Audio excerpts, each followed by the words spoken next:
Okay guys, so this video is all about passing the Module 1, the Mod 1 motorbike test, okay? And this is me actually heading off to the DVSA test centre in Stockport. It's a Monday morning, it's about 8:45 and my test is booked in for 9 AM, okay? Now the purpose of this video is twofold. Firstly, it's to show you exactly what happened when I went along to do my test and film it. I'm going to show you the exactly what happened and the outcome as well. But the second reason to share it is bearing in mind that I've not done any additional training other than the CBT. Okay, so I've done the CBT, I've got my own bike, I've practiced in a car park, I've watched a few videos, and I've not paid for any additional training. Now, of course, there's motorbike schools out there that are charging several £100s.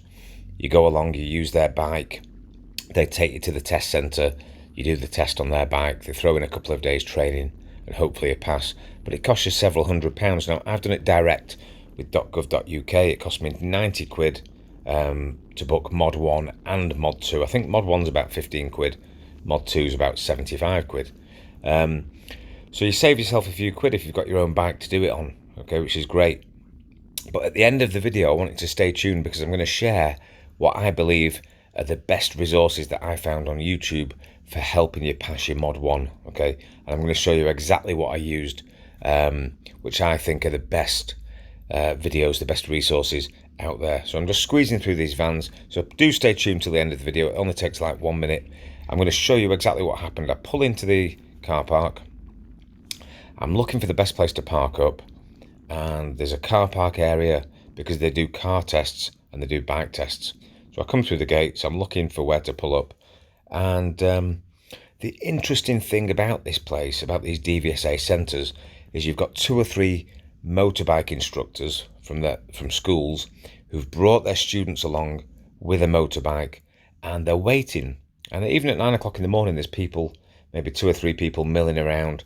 And I got approached 3 times by motorbike schools saying, "Oh, if you don't get through your test today, give me a buzz." They gave me their card. Give me a buzz, I'll come along, I'll open the gates for you, and we can do some practice and some training to help get you through.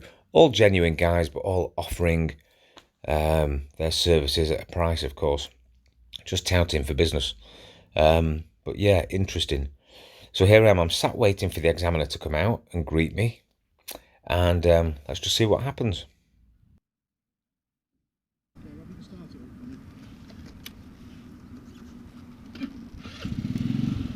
Me okay over the engine? Yeah. If at any point you have trouble hearing me because of the engine, feel free to switch off, okay? Is your camera on or off? It's on, is that okay? No, can't have the camera on, my friend.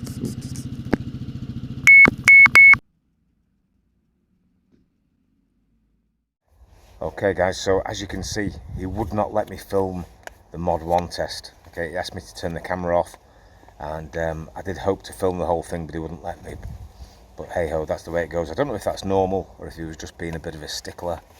I'm not sure. But the good news is that we have the Mod 1 pass certificate, okay, which is great.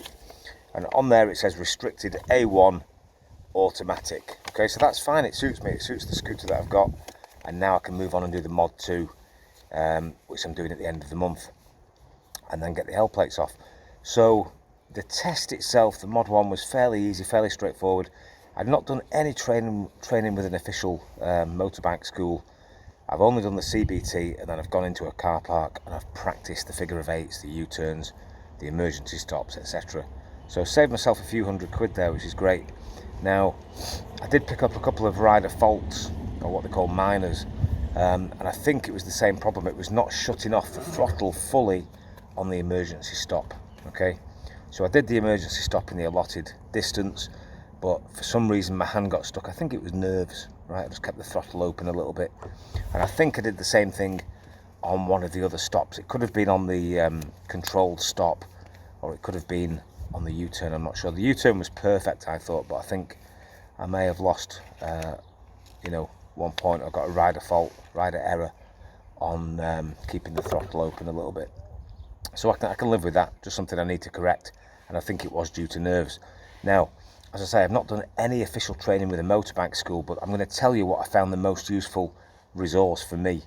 Okay, and I'm going to do a screenshot of the guy that I've followed on YouTube who does some really excellent instructional videos. I don't know the guy, never met him, got no connection with him, but I looked through dozens of different tutorials for the Mod 1 and Mod 2 tests, and this guy just lays it out perfectly. It's clear, it's concise, really detailed, and great videos that are entertaining. So I would recommend you check him out, and I'm going to put it on the screen now. So this is what his channel looks like on YouTube. Go onto YouTube and look for Let's Ride Motorcycle Training. Let's Ride Motorcycle Training. This is what the guy looks like. Really good instructor, and I think if you follow him, you're not going to go far wrong. Okay, so make sure you check him out. He's good, and managed to get me through the Mod 1, and I'm sure he can help you guys as well. All right, look forward to sharing my Mod 2 journey with you in due course. Cheers, everybody.